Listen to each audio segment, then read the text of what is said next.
Во власти стихии в Якутии действует 28 природных пожаров. Какие меры предприняты и существует ли угроза населенным пунктам? Жители якутской новостройки отрезали от детского сада, почты, магазина и других социальных объектов. Кто или что создает препятствия горожанам? В радость детям. Какой подарок получила многодетная семья из Мархи?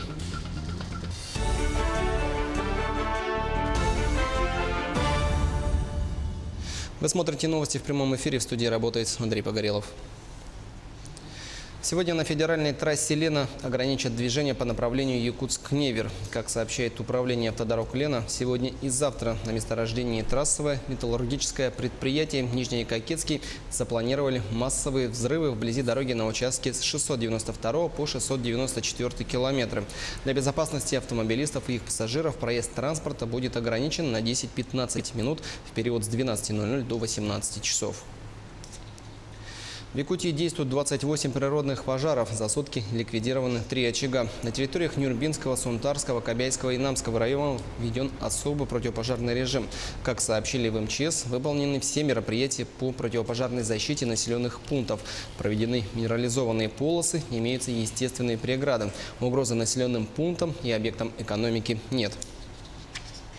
Другим темам. «Алроса» запустила в работу 2 модернизированных судна. Как сообщает пресс-служба алмазной компании, дочернее предприятие «Алроса Лена» получила в пользование и запустила в работу 2 новых переоборудованных нефтеналивных судна – баржу МН-2600 и теплоход «Алексей Пахомов». С вводом в эксплуатацию нового транспорта речники смогут самостоятельно и в большем объеме обеспечивать завоз светлых нефтепродуктов для нужд северных площадок. Переоборудование судов по принципу «двойное дно, двойные борта» обусловлено требованием законодательства по защите экологии от рисков загрязнения в случае негерметичности или аварий на реке. Муниципалитеты Якутии получили 150 миллионов рублей на проекты общественной инфраструктуры. Об этом заявил заместитель министра финансов республики Иван Алексеев во время видеоконференц-связи с районами.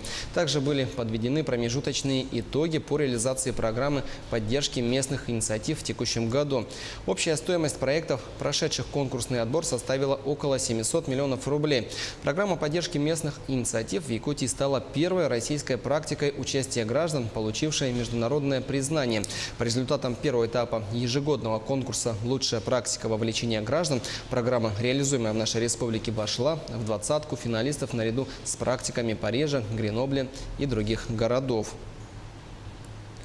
Энергетики доставят оборудование в отдаленные села Западной Якутии для подключения новых потребителей. Транспортировка материалов продлится до конца навигации текущего года, отмечает Якутскэнерго. Всего структурные подразделения электросетей Мирнинского, Ленского, Алекминского и Вилюйской группы районов доставят порядка 1000 тонн грузов. Это трансформаторные подстанции, одностоечные опоры, железобетонные изделия, самонесущий изолированный провод и другое оборудование. Якутские инженеры разработали уникальный подводный аппарат для видеомониторинга газопровода под водой. О своей работе они заявили на форуме «Синергия Севера». Подробнее об устройстве расскажет Александр Субехин.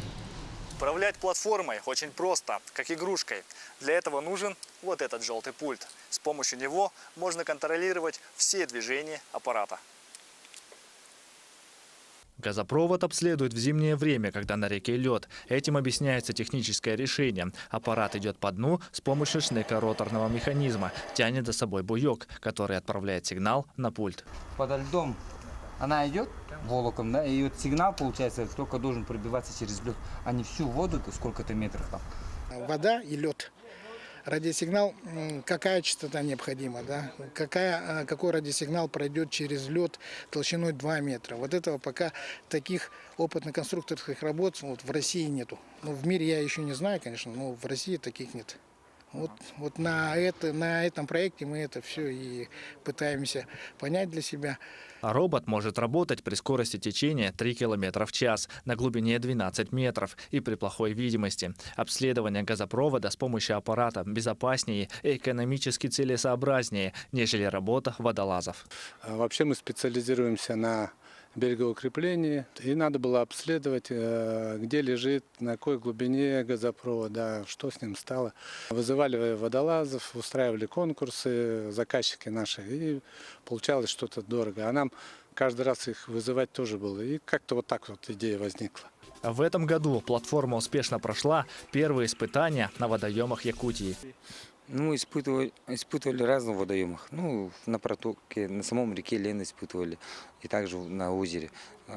Почему именно на озере? Хотели знать, она по Илу поедет или нет. Она там, да, поехала. И мы удивились сами.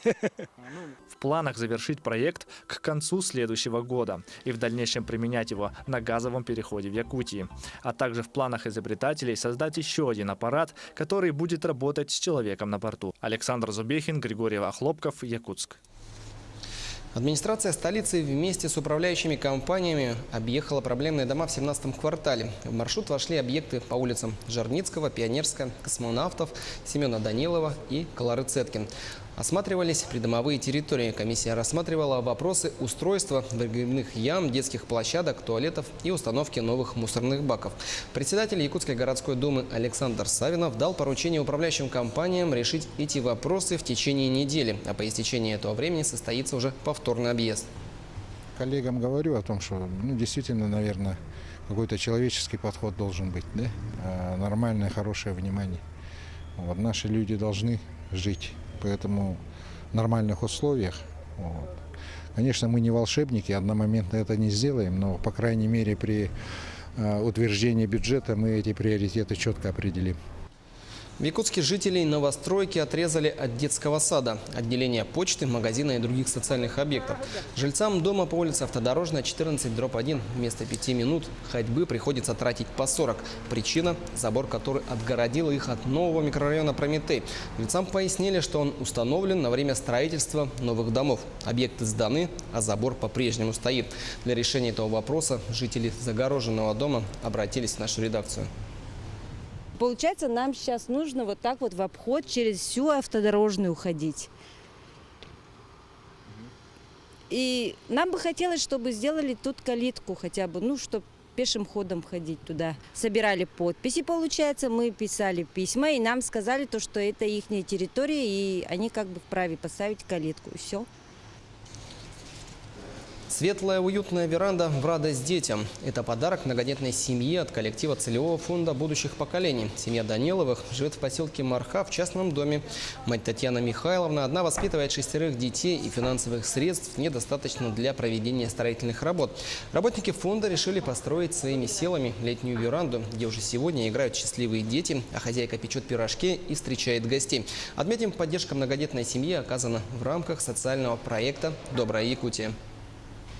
Весной, в марте этого года мы приезжали к Татьяне Михайловне проводить акцию для милых дам.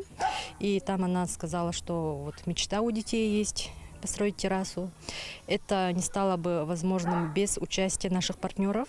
Это строительная компания «Атлант», Геннадий Владимирович, Кирилл Борисович нас поддержали, предоставили все строительные материалы. И наши сотрудники целевого фонда будущих поколений, сами своими силами построили террасу для семьи. Дети очень рады. Мы благодарим наших партнеров. В Нюрбе прошел кубок по внедорожному спорту «Полный привод». В этом году принимали участие 6 команд внедорожного клуба «Легион» Нюрбинского района, 2 команды из Сунтарского и 1 экипаж из Намского района. Автомобильный турнир проходил в 3 этапа – драг, спринт и супер-экстрим. Самым зрелищным испытанием для команд и их техники стал этап супер-экстрим. Участники не жалели своих железных коней. Здесь решающую роль играла не только скорость, но и быстрота реакции. По итогам 3 этапов победителем стала команда К2 из Намского района. И можно сказать, что наша цель достигнута, и в этом году уже все участники получили призы, все получили номинации, и уже победители были определены уже. Так что в этом году зрителей больше, уже как бы сегодня народное гуляние образовалось в этой местности, и вся нюрбинское население вышло именно посмотреть на зрелище такой спорт. А в Алдане выяснили, кто самый ловкий, быстрый и выносливый, отметив День физкультурника 3 массовыми спортивными мероприятиями. Как сообщили в администрации района, спортсменов и приверженцев здорового образа жизни не испугали ни дождь, ни холод. На финише промокшие до нитки, слегка замерзшие, но довольные спортсмены шли пить горячий чай с конфетами и печеньем. Ну а потом победителей ждал призовой подиум и подарки. И в завершении. В семействе серебристых гиббонов, обитающих в пражском зоопарке, пополнение. Неделю назад у них родился детеныш. По словам смотрителей, он развивается нормально под присмотром родителей, рассказывает Сергей Берец. Пара серебристых гиббонов в зоопарке Праги снова стала родителями. Детеныш 13-летний Алан Каланки Флипа появился на свет в начале августа. Смотрители обнаружили его в прошлый понедельник. Новорожденный пока почти лишен растительности на теле. Он тесно прижимается к матери, а та не расстается со своим чадом ни на минуту. У малыша отчетливо проявляются хватательные и сосательные рефлексы. Это свидетельствует о нормальном развитии животного, говорит сотрудник зоопарка Вит Лукас. Младенец постоянно находится с ней. Когда мать прыгает на 5 метров, она прижимает детеныша задними лапами к своему животу и так защищает его. Тот тоже отлично держится и не падает. Алан Каланк и Флип познакомились в 2014 году и сразу прониклись взаимными чувствами. Спустя 8 месяцев родился их старший сын.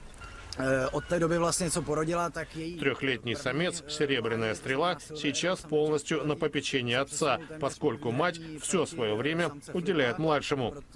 Гиббоны считаются самыми мелкими среди человекообразных обезьян. Их верхние конечности в 2,5 раза длиннее туловища, что позволяет приматам совершать прыжки длиной до 10 метров. Родина серебристых гиббонов – остров Ява. В дикой природе осталось не более 2500 этих обезьян. Около 70 особей участвуют в программе по разведению в неволе в зоопарках по всему миру. Это дает надежду на выживание вида. Таковы новости этого часа. Я на этом с вами прощаюсь. До встречи в эфире. Удачного вам дня.